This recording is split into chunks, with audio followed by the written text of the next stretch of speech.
I'm Jason Palmer, co-host of the Intelligence Podcast. And I'm Jeremy Page, The Economist's chief China correspondent in Taipei. Today, we'll be talking about the trade deal struck between Donald Trump and Xi Jinping, what it contains, and whether it'll hold.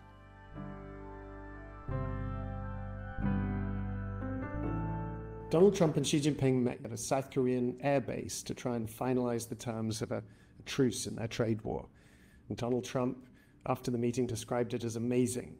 He even gave it a score of 12 on a scale of 1 to 10. He then thinks it all went pretty well, it's all sewn up. What did China say? The Chinese side took its time to come out with its sort of readout, but a statement from their Commerce Ministry did ultimately confirm that, after months of haggling, the two sides have basically agreed on the essential elements of a trade deal. So that reduces the risk of another flare-up for the moment. And another positive sign, the two leaders agreed to reciprocal visits next year. But they haven't finalized all the details of this deal yet. And even if they can, they're a long way from tackling the underlying problems in the relationship. What is the letter of what they did agree on, though? What's in the deal? Quite a lot, in fact. Basically, both sides agreed to roll back most of the trade restrictions that they recently imposed or threatened as they sought leverage over each other in the last few months. Perhaps most significantly, China agreed to delay for 1 year the new export controls on rare earths that caused global alarm when they were announced earlier in October. That means that America will not impose the extra 100% tariff on Chinese goods from November 1st that it threatened in response. And America will also postpone for 1 year reciprocal tariffs that were due to come into force on November 10th, as well as new export controls on subsidiaries of blacklisted Chinese firms. Then both sides will postpone for a year the measures that they introduced in a confrontation over shippings and ports. So that's basically the 1 year truce part of the agreement. Then on top of that, America agreed to halve a 20% tariff linked to China's alleged failure to curb the exports of chemicals involved in the production of fentanyl. And in exchange for that, Trump said China will step up its efforts to stifle that trade. And then China also resumed purchase of American soybeans, which it stopped back in May.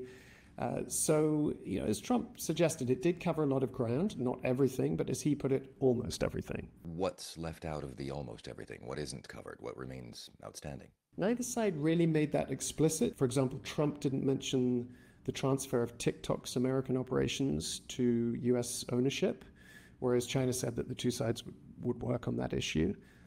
American officials also said after the meeting that an investigation into whether China violated an earlier trade deal signed in 2020 would continue for the moment. There doesn't seem to have been any clear agreement on Chinese investment in America or on America's sale of semiconductors to China, although Trump said that did come up in his discussions with Xi Jinping. Another interesting omission was Taiwan, which Trump said didn't come up at all, and the Chinese side didn't mention either in its statements. But the big outstanding issue is that none of this is really enough to end the trade war. Even if this deal is signed, America will still have a 47% tariff on Chinese goods. It's also unclear how long this deal would last. Trump said a final deal could be signed pretty soon, but he added that the two sides might renegotiate it annually. So that adds another element of uncertainty. And of course, Mr. Trump has been on a tour through Asia doing lots of deal making and glad handing. How does this deal or the framework of this deal stack up against what has happened with other countries? There's a pretty striking contrast between the talks with China and what he did on the rest of the trip, because with Xi Jinping, essentially it was all about trying to negotiate a truce, a pause in their trade war. But if you look at what Trump was doing on other parts of his Asia tour, he was clearly focused on trying to build up leverage in preparation for future confrontation with China. So, for example, he signed agreements with Thailand, Malaysia, and Japan to cooperate more closely on diversifying supply chains for critical minerals, which is one of the most intense areas of competition with China. You know, we just saw its export controls on rare earths causing huge concern in the United States and many other countries. And America also agreed to share technology to allow South Korea to build nuclear submarines. So that was a very significant move to bolster the US-South Korean defense alliance.